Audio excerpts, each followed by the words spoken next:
Two দেবশ্রীতে সবাইকে স্বাগত। বন্ধুরা, আজকে ভারতীয় হিসেবে নিজের উপর খুব গর্ব হচ্ছে। কেন? ইরানিয়ান এম্বাসি থেকে ইন্ডিয়াকে থ্যাঙ্কস জানানো হয়েছে।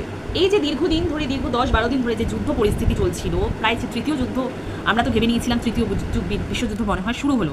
ইরান ইসরায়েলের মধ্যে যুদ্ধ চলছিল, মাঝখানে আমেরিকাও কিন্তু সামিল হয়েছিল, ক্লাস্টার বোমা অ্যাটাক করেছিল ইরানে।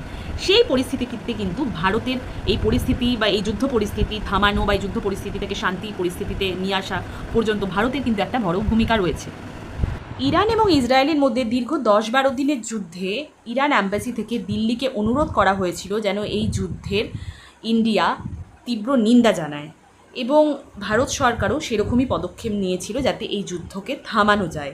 যদিও ইসরায়েলের সাথেও কিন্তু ভারতের খুবই ভালো সম্পর্ক, সেটা গোটা বিশ্ব জানে। ভারতবর্ষের কূটনৈতিক তারিফ না করলে নয়, ভারতবর্ষের কূটনৈতিক চালেই আজকে ভারতের সঙ্গে ইরানের কিন্তু আবার একটা ভালো সম্পর্ক তৈরি হলো।